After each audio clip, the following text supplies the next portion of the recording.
Silahkan duduk kembali Bapak Ibu Saudara. Shalom Aleichem. Bapak Yahweh memberkati saudara sekalian. Malam hari ini saya akan mengajak untuk kita sekalian bisa membaca kitab suci. Mari kita buka di dalam kitab Samuel Alef pasal 18 ayat 1 sampai ayat 4. Samuel Alef pasal 18 ayat 1 sampai ayat 4. Saya akan tunggu sampai saudara menemukan ayat ini. Oke, saya rasa tidak sulit untuk menemukannya, saudara-saudara. Saya akan bacakan untuk saudara sekalian. Samuel Alef atau 1 Samuel pasal 18 ayat 1 sampai ayat 4. Demikianlah bunyinya. Dan terjadilah pada waktu ia selesai berbicara kepada Saul, jiwa Yonatan berpadu dengan jiwa Daud. Dan Yonatan mengasihinya seperti mengasihi jiwanya sendiri. Dan Saul mengambil ia pada hari itu dan tidak membiarkan dia pulang ke rumah ayahnya. Lalu Yonatan dan Daud membuat suatu perjanjian, karena dia mengasihinya seperti mengasihi jiwanya sendiri. Dan Yonatan melepaskan jubah yang ada pada tubuhnya, lalu memberikannya kepada Daud, juga pakaian perangnya, bahkan sampai pedangnya dan panahnya dan ikat pinggangnya. Sampai di sini pembacaan kitab suci kita. Bapak Ibu Saudaraku yang terkasih, apabila kita membaca ayat ini, maka di sini ada satu kisah yang sangat menarik yang akan kita sama-sama pelajari. Di sini ada dua orang, yaitu Daud dan Yonatan. Mereka berdua adalah anak muda yang ternyata saling mengasihi, memiliki persahabatan yang luar biasa tinggi.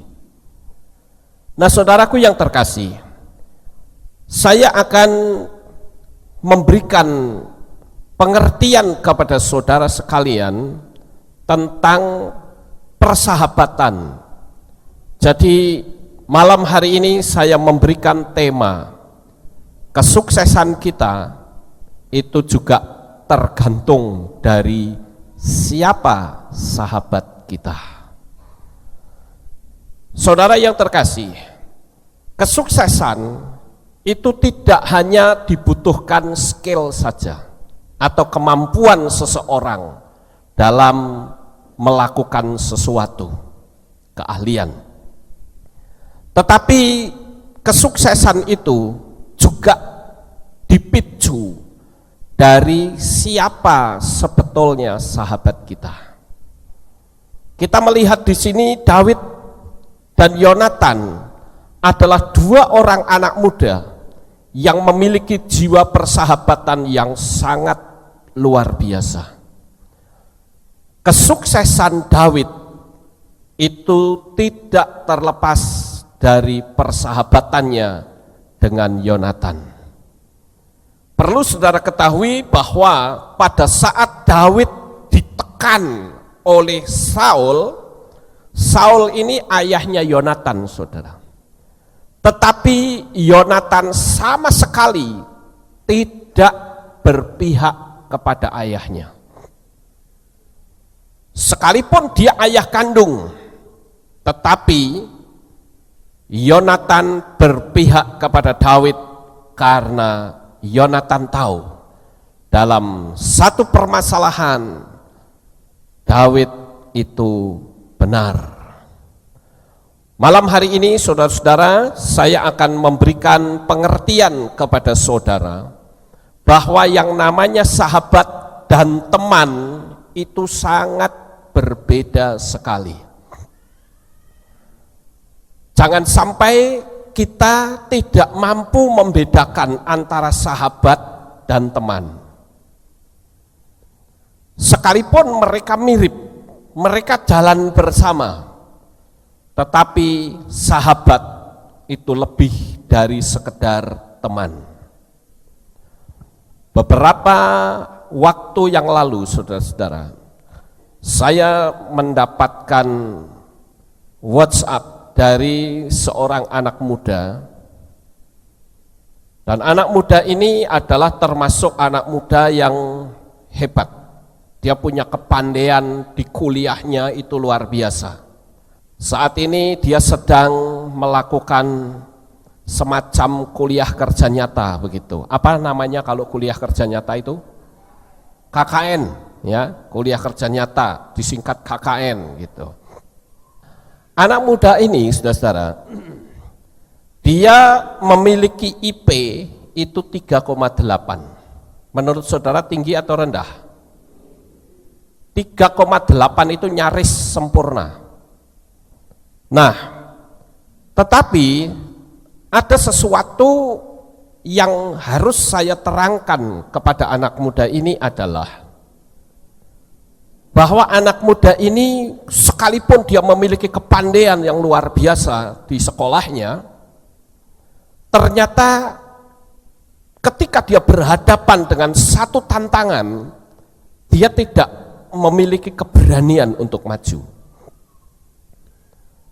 Dia bahkan mengatakan, kenapa ya saya ini setiap kali mau berhadapan, apakah itu wawancara, ataukah saya berhadapan dengan pekerjaan yang baru di KKN-nya itu, selalu saya ketakutan. Dan bukan cuman itu saja, tetapi saya ini dikuasai oleh pikiran yang negatif, yaitu rasa cemas, rasa khawatir. Sepertinya saya itu tidak memiliki kemampuan untuk maju. Di situ saya konseling dia via WhatsApp, itu saya korek keterangannya satu persatu. Akhirnya saya menemukan bahwa anak muda ini energinya habis karena dia terlalu banyak berkomunikasi dengan orang yang berenergi negatif. Nah, saudaraku yang terkasih, malam hari ini saya ingin sekali memberikan pemahaman kepada saudara tentang bagaimanakah memilih seorang sahabat. Karena kalau saudara bisa menemukan seorang sahabat, maka kesuksesan saudara itu akan berada di depan mata saudara. Tinggal meraih. Persahabatan ini sebetulnya lebih dari sekedar pertemanan, karena persahabatan itu tidak mengenal agama, tidak mengenal ras, dan tidak mengenal suku atau tingkat ekonomi. Saya ingat beberapa puluh tahun yang lalu di televisi ada iklan persahabatan dari pemerintah kalau tidak salah. Ada 3 orang anak muda, saudara. Dari sejak SD dia bersahabat. Yang satu bernama Acong, yang satu bernama Sitorus, dan yang satu bernama Joko. Mereka bertiga itu dari etnis yang berbeda, tetapi mereka bisa berangkulan dari sejak kecil sampai dewasa. Mereka sukses bersama-sama dan mereka bisa menjalani kehidupan ini dengan persahabatan yang tidak terputus. Dalam kisah itu dikatakan Sitorus menjadi seorang sarjana hukum atau lawyer, sedangkan yang bernama Acong, dia sebagai seorang pengusaha, dan Joko menjadi dokter. Ya, jadi yang namanya persahabatan itu sangat luar biasa. Kita lihat sejenak videonya, saudara-saudara, untuk menjadi suatu perenungan bahwa persahabatan itu sangat indah. Apalagi saat ini Indonesia sudah kehilangan nilai moral. Orang berbicara agama, mengatasnamakan agama, tetapi menyingkirkan nilai moral. Dan yang terjadi justru sebaliknya, menghina etnis lain yang dianggap menjadi lawan agama mereka. Pandangan seperti ini sangat picik dan jauh dari nilai persahabatan. Coba saudara perhatikan, ada ormas yang selalu mengkafirkan pimpinan hanya karena dia orang Chinese. Hidupnya diwarnai dengan kebencian dan iri hati. Mereka anti pimpinan kafir. Tapi coba sebetulnya kita renungkan akan hal ini, saudara. Saya ambil contoh misalnya, mereka membenci Ahok karena dia gubernur Kristen. Ahok dibenci karena dia Kristen. Tapi faktanya Bapak Jokowi juga dibenci padahal dia bukan Kristen, dia Islam. Lagi kita melihat Ahok dibenci karena katanya bicaranya kasar. Tapi faktanya Pak Jokowi yang bicaranya santun juga dibenci. Lalu Ahok dibenci karena etnisnya Chinese. Tapi buktinya Jokowi juga dibenci padahal dia dari etnis Jawa. Lalu apa sebetulnya yang ada di dalam pikiran mereka, saudara? Dan kalau saya perhatikan, Ahok dan Jokowi dibenci itu karena punya kesamaan, yaitu mereka memiliki integritas dan mau bekerja keras untuk kemajuan Indonesia. Dan dia adalah orang yang anti korupsi. Sehingga dengan kepemimpinan mereka, koruptor itu sudah kehilangan lahan. Mereka sama sekali tidak punya jiwa persahabatan. Karena di dalam hatinya, isinya hanya iri hati, dengki, cemburu, dan sirik. Dan kalau kita perhatikan orang-orang seperti ini, saudara, dipilih, maka Indonesia akan rusak, semakin hancur negara ini. Nah, oleh karena itu, saudara-saudara, kita sebagai anak-anak Tuhan, kita tidak boleh memiliki roh kebencian.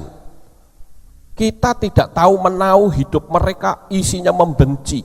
Ini kan keliru, saudara. Saya ingin kita sebagai anak-anak Tuhan memiliki jiwa persahabatan yang sangat tinggi. Kita lihat sejenak videonya, saudara-saudara, untuk menjadi suatu perenungan bahwa persahabatan itu sangat indah.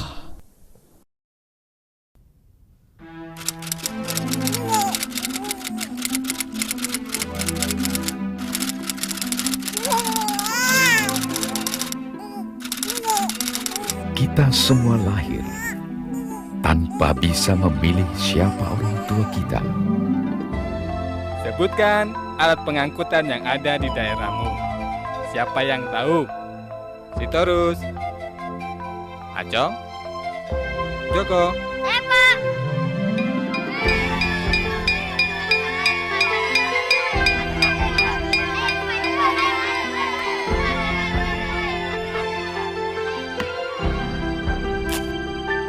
Di bumi pertiwi, kita tumbuh, menangis, dan tertawa bersama.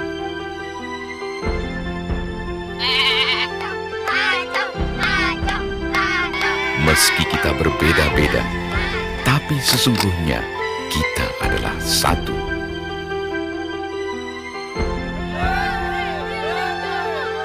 Persahabatan dan saling menghargai adalah kunci persaudaraan.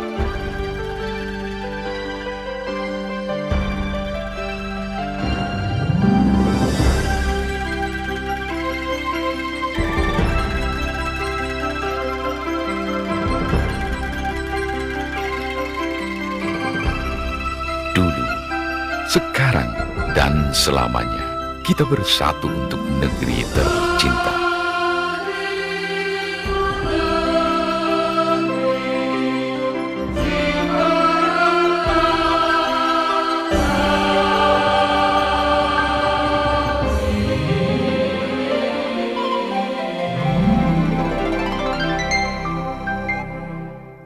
Cukup.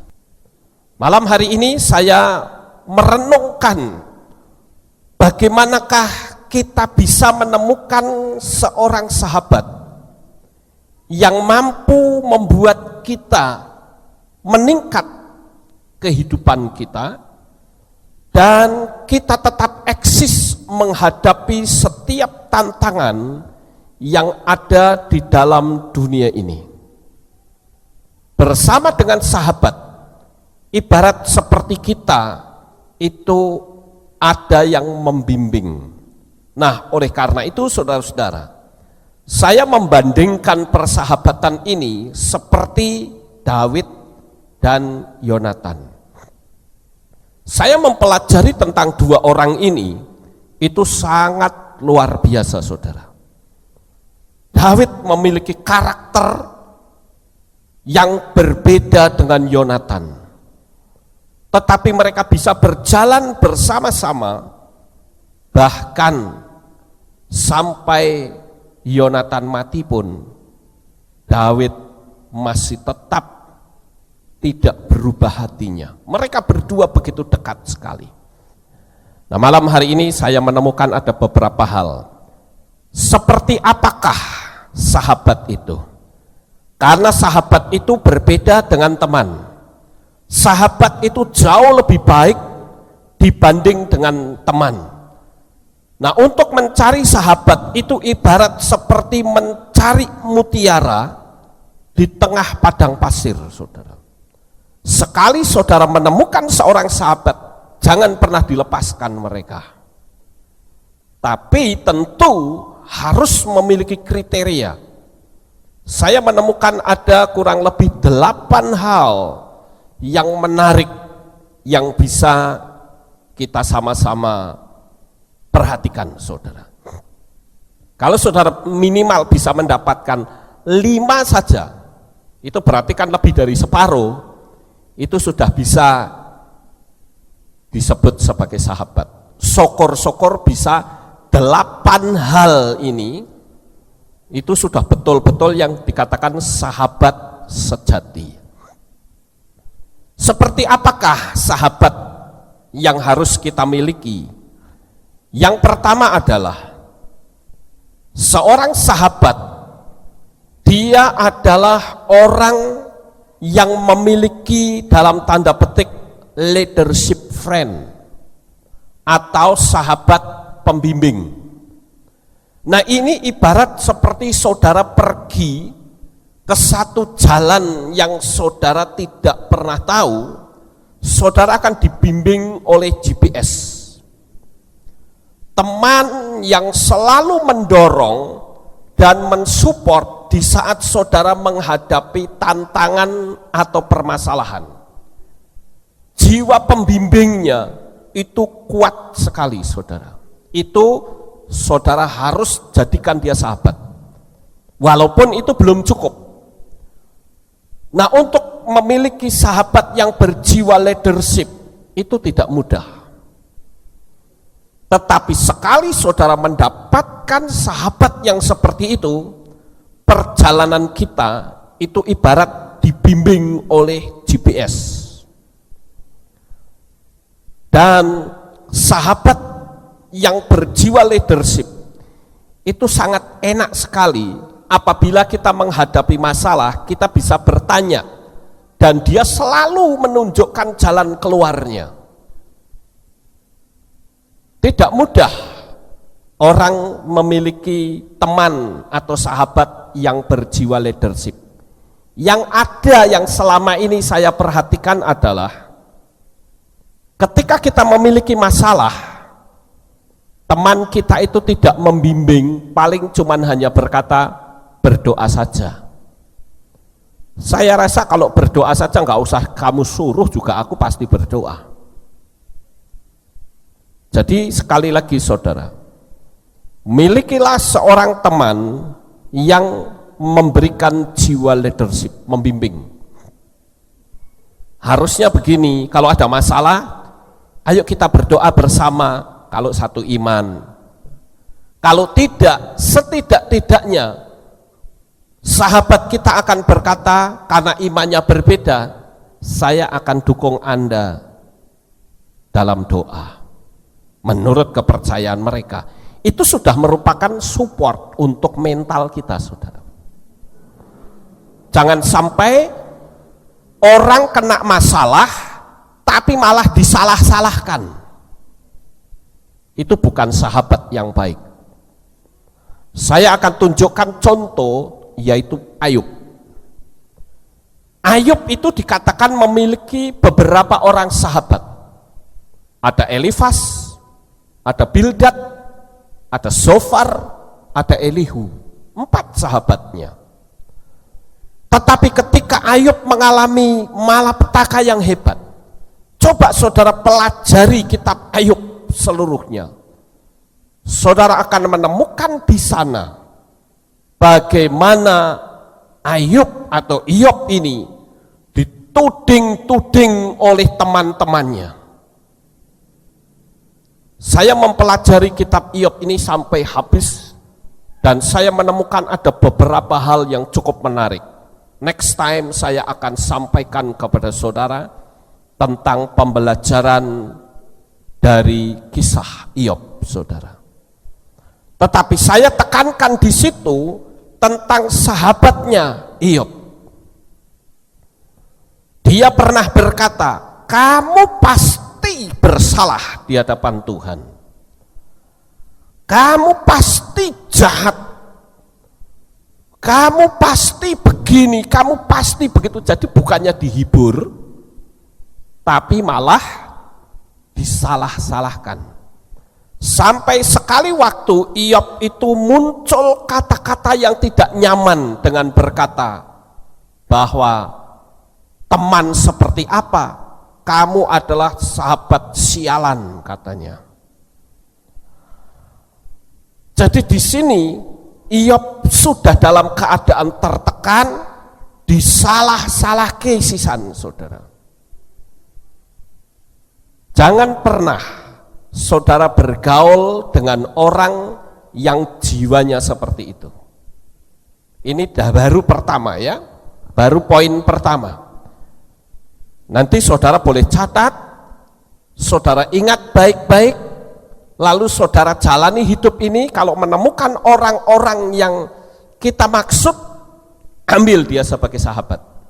Tapi kalau tidak, jadikan sebagai teman yang sekedar saja just say hello, begitu kira-kira saudara. Karena kalau tidak, maka hidup saudara akan mengalami banyak tekanan, bukan dari orang luar, tapi justru orang yang saudara anggap sebagai sahabat saudara sendiri. Itu yang pertama, saudara. Kemudian yang kedua, carilah sahabat yang suka bercanda, tetapi jelas bercandanya ini sopan dan serius. Kenapa kita harus mendapatkan orang yang senang bercanda? Karena ketika kita mengalami rasa penat dalam menjalani hidup, maka sahabat saudara akan memberikan penghiburan. Makanya dicek, ditulis ya, kira-kira teman ini punya enggak klasifikasi seperti ini.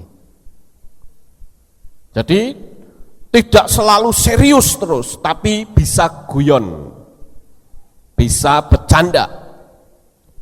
Karena dikala kita menjalani hidup ini, kita sekali waktu akan ketemu dengan sesuatu yang membuat kita jenuh, yang membuat kita merasa tidak nyaman dalam menjalani hidup ini. Bahkan yang namanya suami istri sekalipun, dia harus lebih dari sahabat. Kalau dia belum bisa sampai pada titik yang seperti ini, maka ibarat seperti saudara tinggal satu rumah dengan singa, saudara. Jadi yang kedua adalah seorang sahabat yang suka bercanda tetapi sopan. Paham, saudara? Karena ada orang bercanda nggak sopan, sudah ikut nuding-nuding teman, mengejek, menghina, tapi dalam bentuk candaan. Wah, itu jelas nggak bisa seperti itu, saudara. Karena sekali waktu kita akan berhadapan dengan hal yang tidak nyaman. Itu yang kedua. Sekarang yang ketiga, saudara. Carilah seorang sahabat yang disebut dengan follower friend. Follower friend yaitu orang yang mau mengikuti saudara. Artinya orang yang tidak jadi sahabat yang suka menolak, belum apa-apa sudah nolak, saudara. Mengkritik dan mencela, apalagi pemarah. Kalau saudara punya sahabat yang modelnya suka marah, modelnya itu suka mengkritik, saudara baru mau punya gagasan kemudian jangan pernah jadikan dia sebagai sahabat, saudara. Saudara pasti akan kecapean menjalani hidup ini.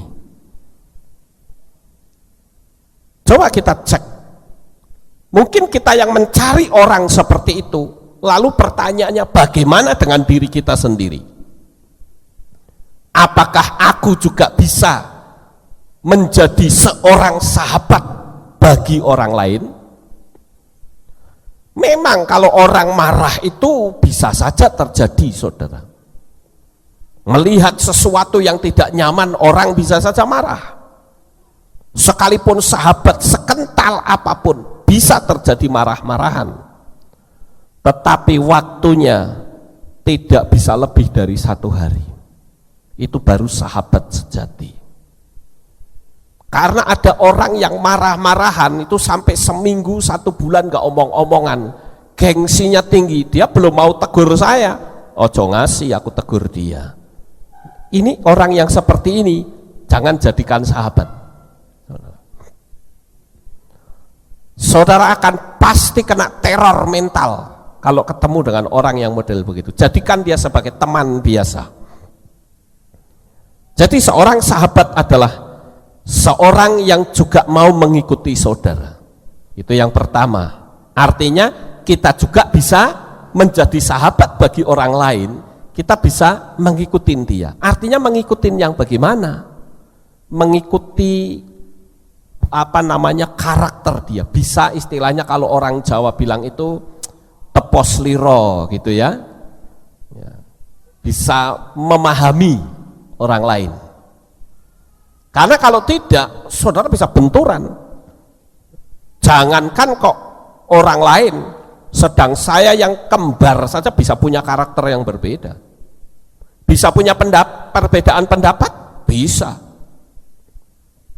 Apalagi yang orang lain, saudara. Nah, ini yang penting. Jadi kalau saudara punya usulan belum apa, nggak bisa cara gitu.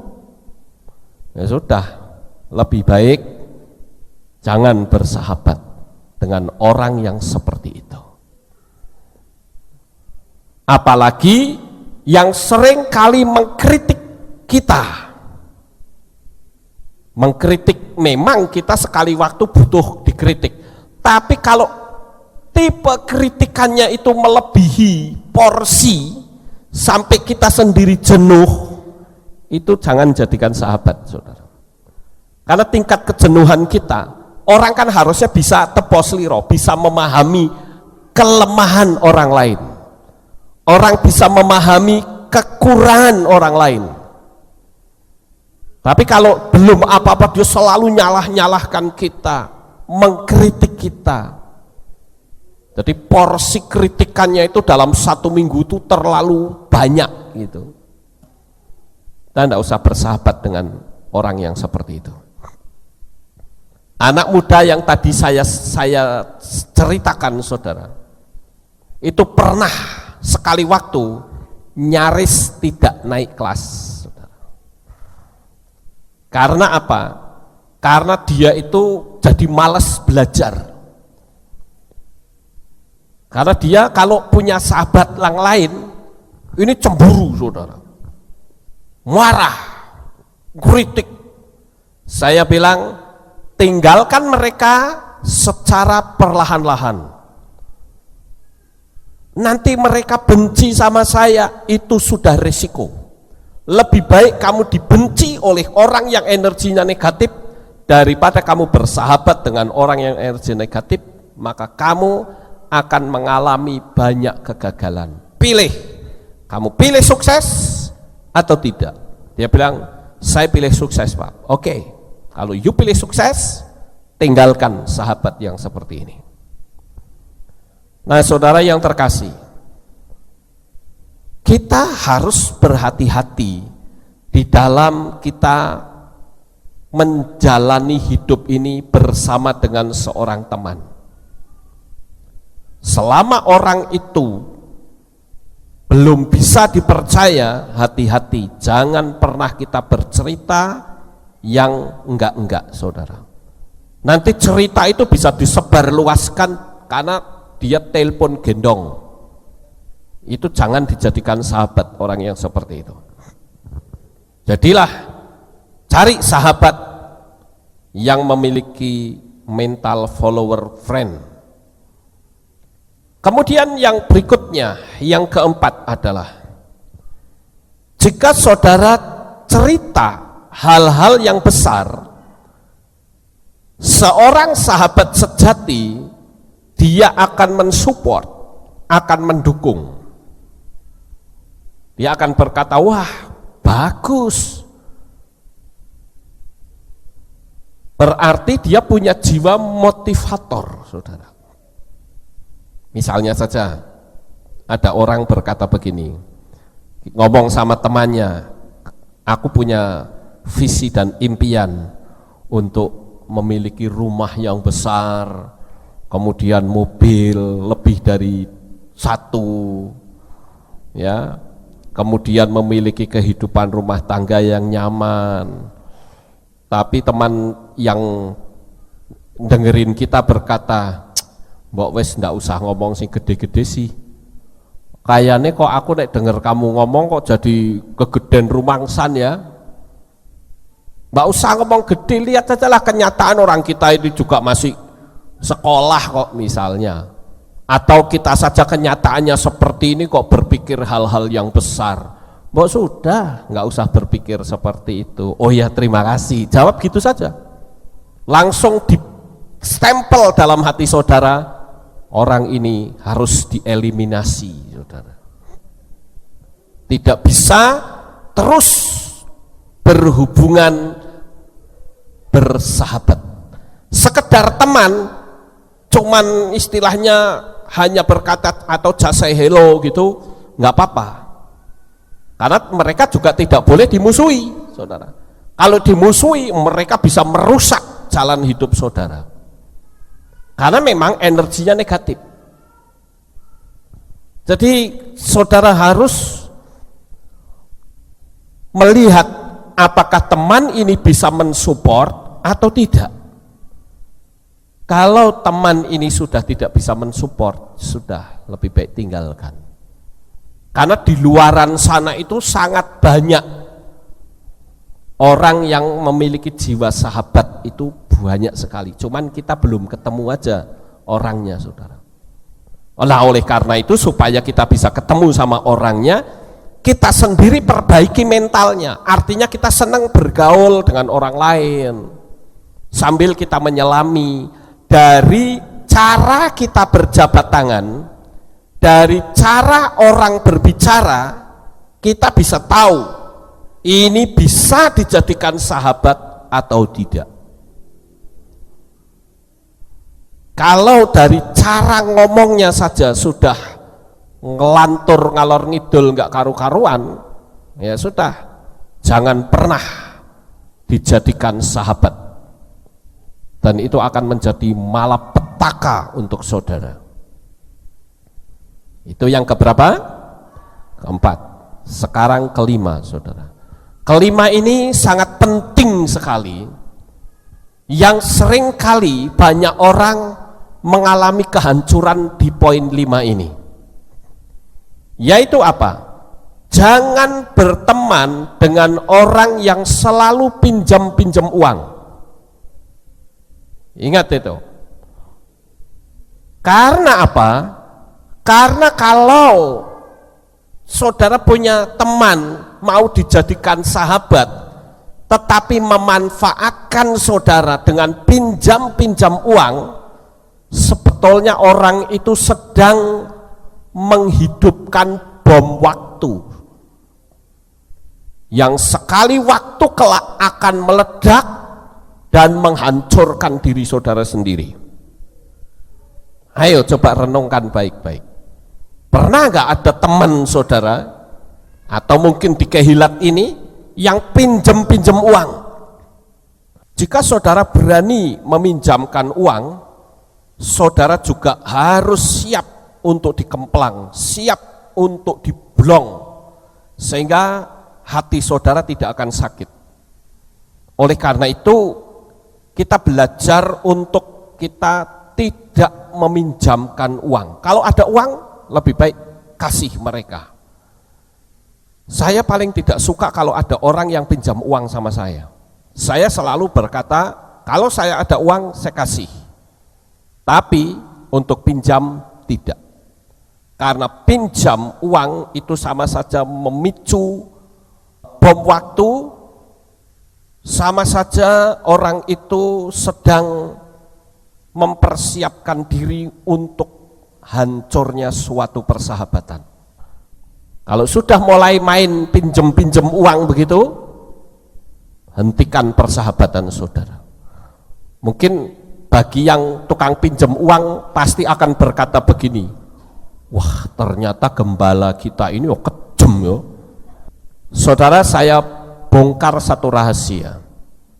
Saya berani berkata seperti ini karena saya punya banyak alasan. Alasan yang pertama, saya pernah minjemi uang sama jemaat beberapa orang dan orangnya tidak pernah lagi beribadah.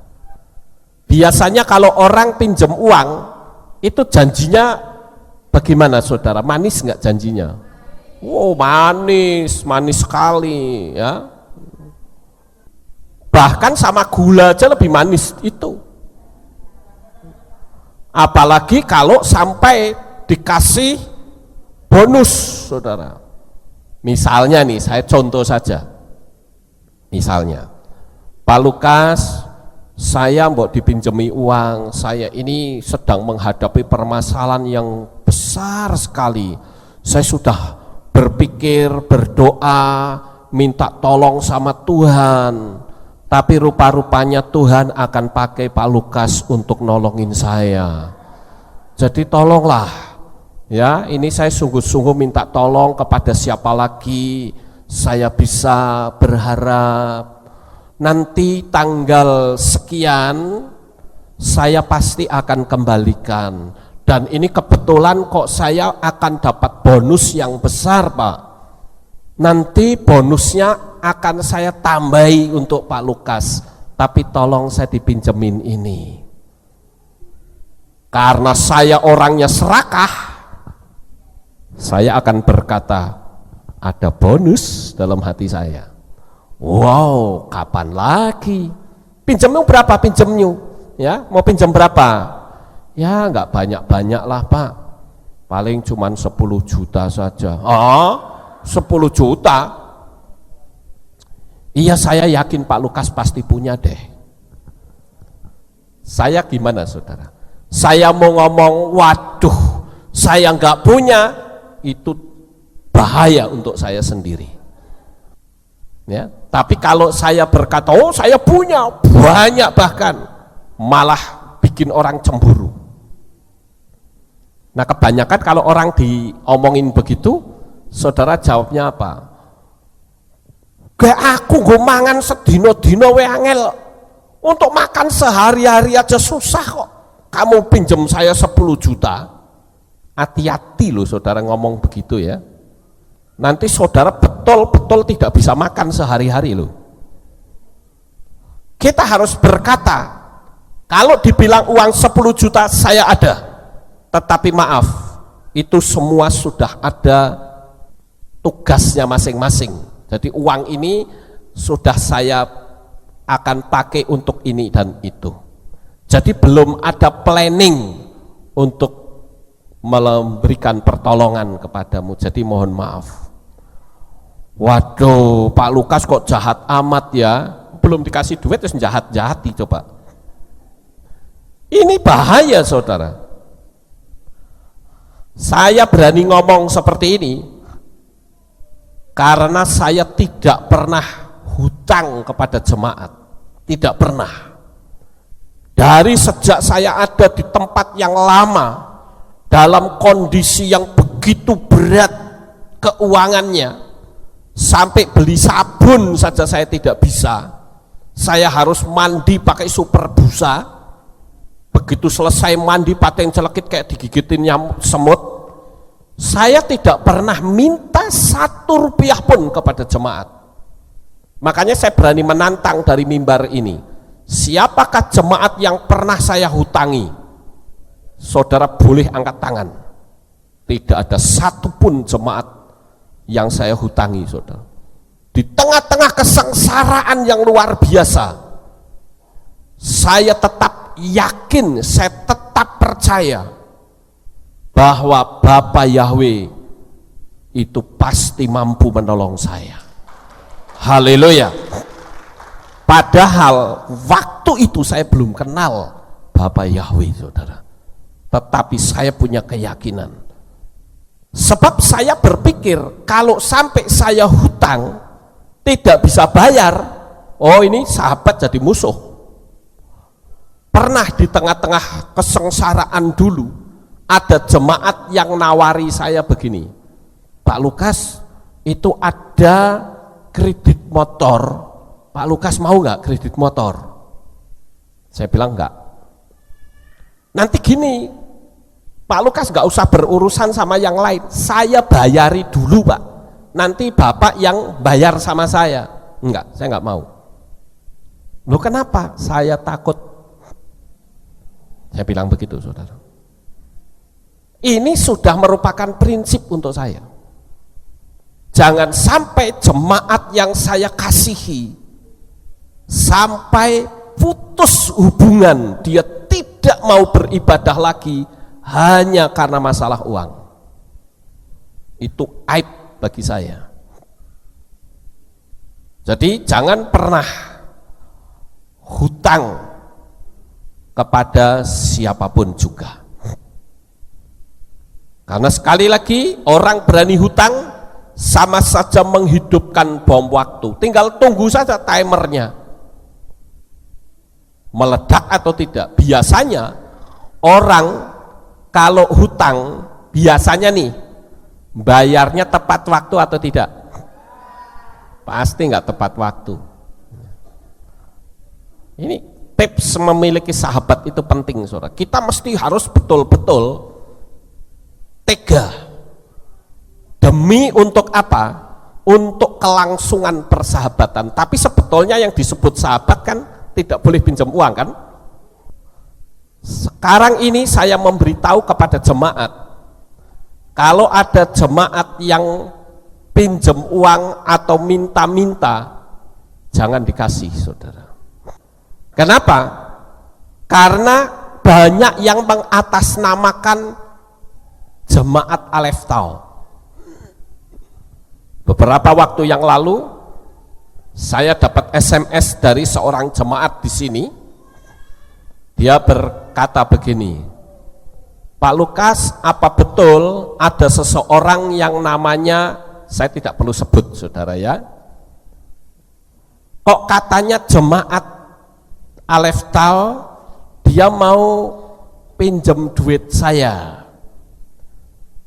Saya tanya namanya siapa? Dia sebut. Saya bilang rasanya, saya kok nggak ada tuh jemaat yang namanya itu. Nah ini repot saudara kalau orang seperti ini. Dulu pernah ada jemaat dari gereja lain, saya ingat waktu itu Om Hohun ya dari GBI Gang Bromo. Dia telepon saya, Pak Lukas, tidak betul katanya Pak Lukas sekarang ngedarkan les untuk bikin pastori? Saya bilang tidak. Lah iya, saya sudah ngomong sama orangnya. Setahu saya Pak Lukas itu anti bikin seperti itu. Tapi katanya kalau tidak percaya Om boleh telepon. Ya betul, saya tak telepon sungguhan. Dan ternyata Pak Lukas tidak pernah bikin seperti itu. Saya bilang, Om, saya tidak pernah mau bikin model les-les minta neretek ke toko-toko gitu, nggak mau. Kenapa? Kalau saya sampai seperti itu, saya tidak bisa bicara iman. Oh ya sudah Pak Lukas, saya sudah tahu. Lalu dia menemui orangnya, ternyata orangnya kabur, saudara, sudah hilang. Dia telepon lagi, wah bener itu orangnya sudah nggak ada. Ada lagi yang memberitahu saya, telepon ya, Pak Lukas ini jamnya kok rusak. Nah jam, saya bilang jam apaan? Ini tadi ada suruhan Pak Lukas jual jam ke saya beli. Nah kok ternyata jamnya rusak. Saya bilang kalau saya ada jam dan kamu butuh dan memang saya ada kelebihan jam tak kasih, ngapain aku suruh kamu beli, tak gituin. Lah jadi Pak Lukas nggak pernah suruh orang jualan jam, enggak. Ada lagi yang mengatasnamakan saya. Coba saudara bayangkan.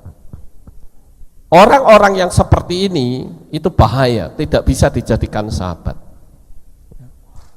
Pernah ada jemaat, kalau ini betul-betul pernah beribadah di sini. Dia SMS saya. Dia bilang, Pak Lukas, saya butuh uang untuk obat. Saya baca terus, dia bilang saya butuh untuk ngobatin ya, sebesar 500.000. Ya sudah, saya baca, saya geletak ke saudara. Enggak sampai 1 jam muncul SMS yang kedua. Memang ya orang kalau miskin itu tidak pernah diperhatikan.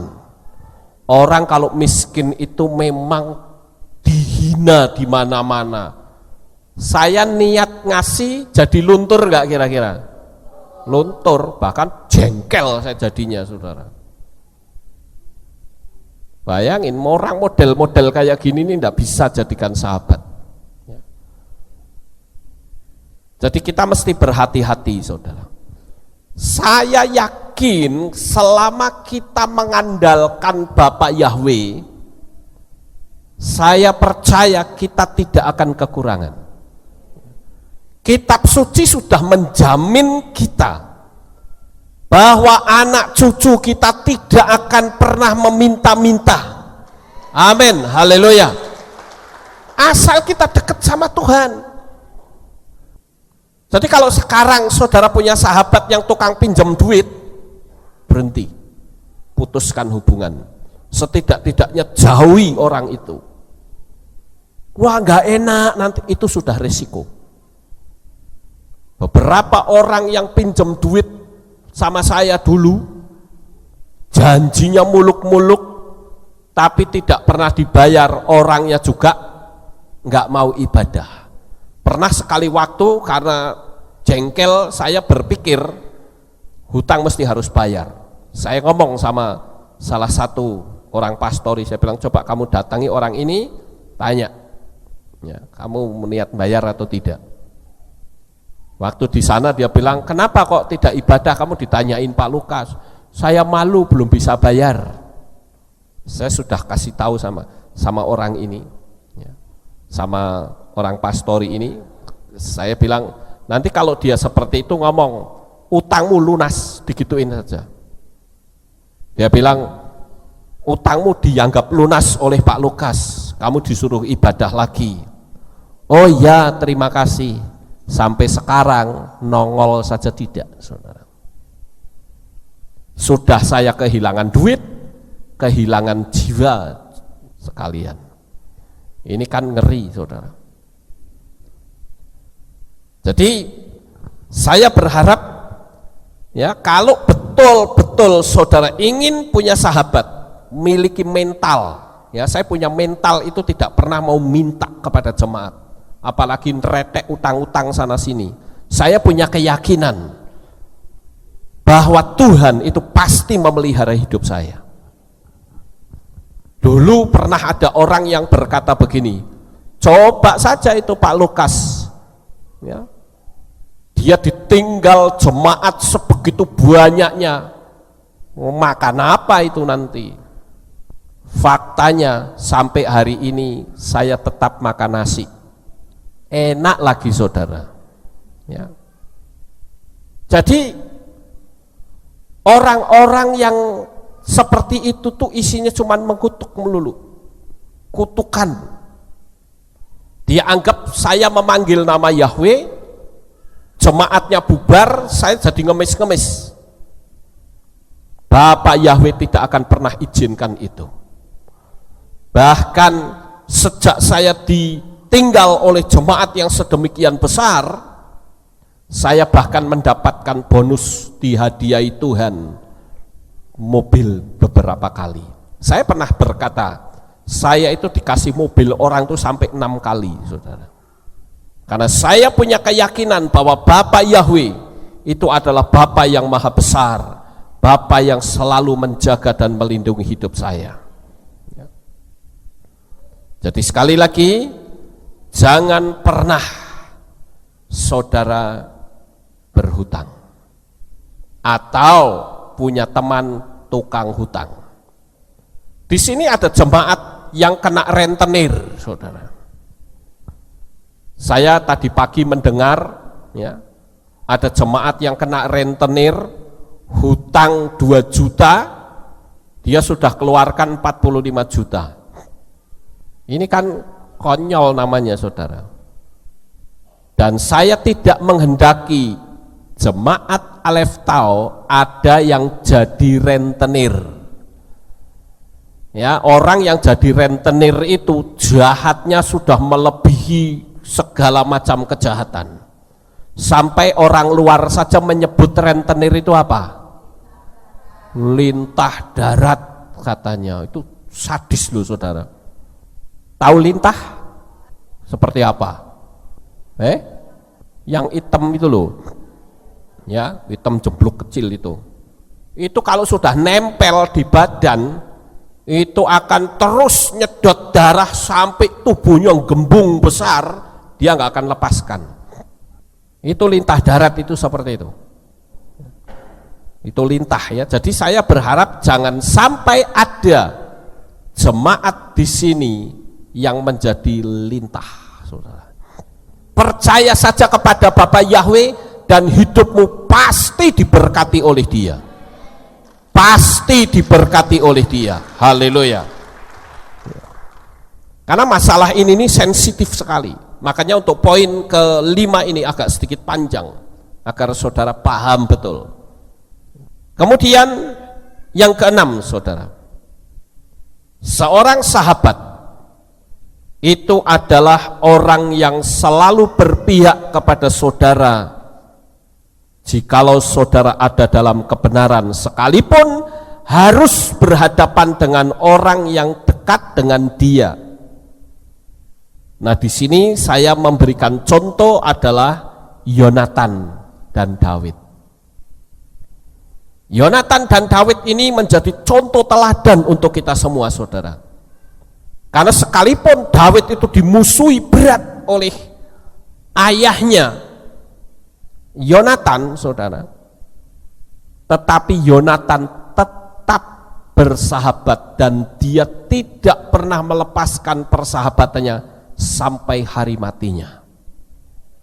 Nah, saudara, kalau ketemu hal seperti itu, wah, luar biasa. Orang yang seperti itu betul-betul sahabat sejati.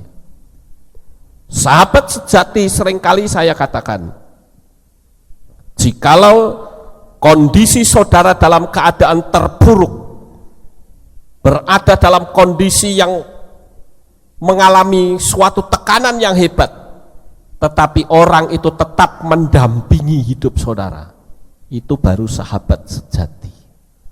Saya sering membahasakannya begini saudara, kalau mau lihat sumur itu sumber airnya itu sempurna atau tidak, tunggu sampai musim kering. Begitu musim kering dan sumurnya itu masih ada air, nah itu sumber airnya bagus. Tapi kalau masih musim hujan, ya sumur itu tidak bisa dibedakan. Sama seperti sahabat. Kalau saudara punya seorang sahabat di kala kita dalam kondisi terburuk, dan sahabat itu begitu dekat memberi support, memberi dukungan, menyemangati kita, wah itu hebat, itu sahabat sejati saudara. Dan saya katakan jangan pernah lepaskan orang yang seperti itu. Saya tadi tadi siang saudara-saudara, saya menyaksikan video di YouTube tentang persahabatan. Nah di situ ada seseorang yang egois, punya sahabat begitu dekat sekali, sahabatnya ini mensupport. Tapi karena orang ini terlalu egois, sehingga sahabatnya ini disingkirkan dengan kata-kata yang sangat kasar. Dan sahabat ini selalu dekat, tapi selalu ditolak terus. Bahkan dicaci maki, akibatnya sahabatnya ini dia pergi. Nah, sekali waktu dengan berjalannya waktu, orang ini pergi ke luar kota, sahabatnya tetap ada di desanya dia. Di tengah-tengah tantangan hidupnya, dia teringat sahabat yang sering mensupport, sering memberikan dukungan. Begitu dia lulus, dia berhasil, dia datang kepada sahabat, dia cari sahabatnya, ternyata sahabatnya sudah meninggal saudara. Dia susah hati luar biasa. Dia katakan, saya belum sempat mengucapkan terima kasih, ternyata dia sudah meninggal. Dia menyesal luar biasa, dia menangis di situ. Dulu aku jahat kepada sahabatku, tapi dia selalu mensupport. Bahkan sampai aku berhasil, sekalipun aku singkirkan dia, tapi dia tetap memberikan support. Tapi baru aku sadar tentang keegoisanku, saat aku pulang dia sudah tiada. Waduh, menyesalnya luar biasa saudara. Nah ini yang saya katakan, seorang sahabat itu sekalipun saudara dalam keadaan terpuruk, dia mensupport. Tidak pernah muncul kata-kata hujatan atau hinaan, bahkan ketika engkau jatuh dalam dosa. Itu sahabat sejati saudara. Disupport, bukan malah diwer-wer ke sana kemari ya. Ada kan orang sudah jatuh dalam dosa diwer-wer ke sana kemari. Waduh, itu sudah nggak nyaman saudara ya. Sekarang yang ketujuh saudara, sahabat yang sejati adalah orang yang mau mendengarkan keluhan dan memberikan semangat dan tidak menghakimi. Dan di sini saya garis bawahi kata mau mendengarkan keluhan. Sekali waktu memang kita bisa saja mengalami suatu tekanan. Kita bisa saja mengalami satu tantangan. Kita tidak tahu bagaimana jalan keluar, sehingga kita cerita kepada sahabat kita. Dan sahabat kita itu mau mendengarkan, walaupun mereka mungkin tidak ngerti caranya. Ini gimana caranya saya bisa melepaskan sahabatku? Dia nggak ngerti. Tapi setidak-tidaknya dia mau mendengar. Dan di akhir pembicaraan dia berkata, aku hanya mampu untuk mendukungmu dalam doa. Itu sudah merupakan support ketika seseorang mengalami tekanan. Tapi yang terjadi kan bukan begitu, saudara. Begitu ada satu kesalahan, waduh, wer-wer, kamu tahu nggak? Telepon gendong, warta berita kemana-mana, saudara. Orang-orang yang seperti itu jangan pernah jadi sahabat. Percuma, saudara. Saudara akan lelah, saudara akan capek, dan saudara tidak akan pernah menemukan kesuksesan bila saudara ketemu dengan sahabat yang seperti itu.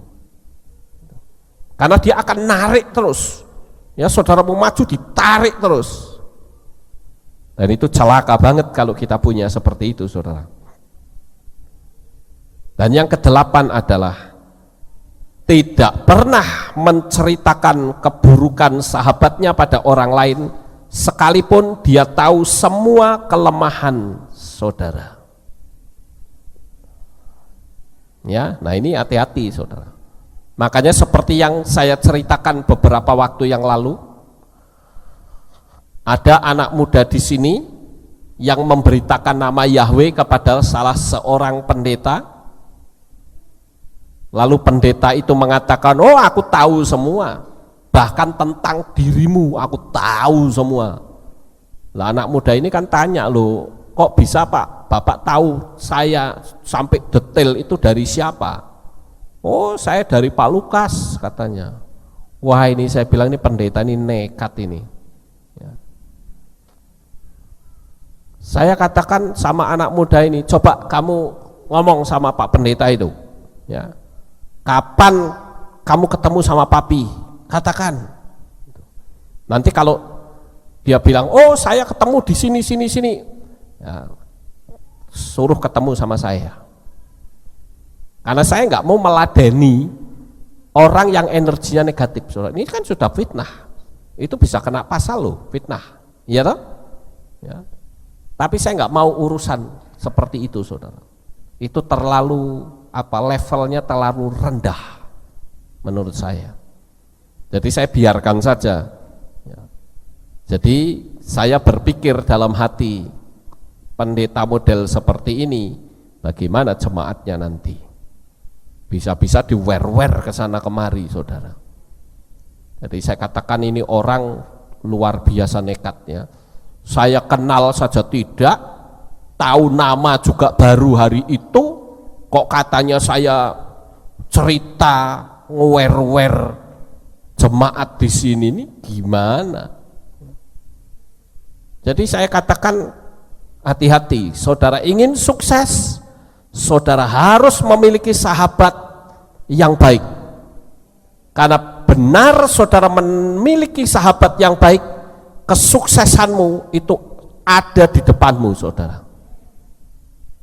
Dan saya menghimbau, ketika saudara berhasil, saudara harus ingat sahabat saudara. Saat dia sengsara, bantulah mereka. Sekalipun mereka itu tidak pernah minta tolong kepada saudara tentang keuangan, tapi kita harus ngerteni. Tahu ngerteni, saudara? Ya. Seorang sahabat kita harus bisa memahami, oh orang ini dalam keadaan menderita ekonominya, support. Karena saya yakin selama saudara mau menabur, saudara juga akan menuai. Dan doa saya di tempat ini untuk jemaat yang sangat saya kasihi, saudara akan menjadi orang-orang yang berhasil dalam ekonomi. Dan saudara akan menjadi orang yang hebat di dunia ini. Karena doa saya adalah agar jemaat ini bisa menunjukkan kepada orang di luar sana bahwa orang yang percaya kepada Bapa Yahweh, hidupnya pasti diberkati oleh Tuhan. Sukses besar untuk saudara. Bapa Yahweh memberkati. Haleluya. Mari kita tunduk kepala, saudara-saudara. Kita akan mengucapkan syukur kepada Bapa Yahweh.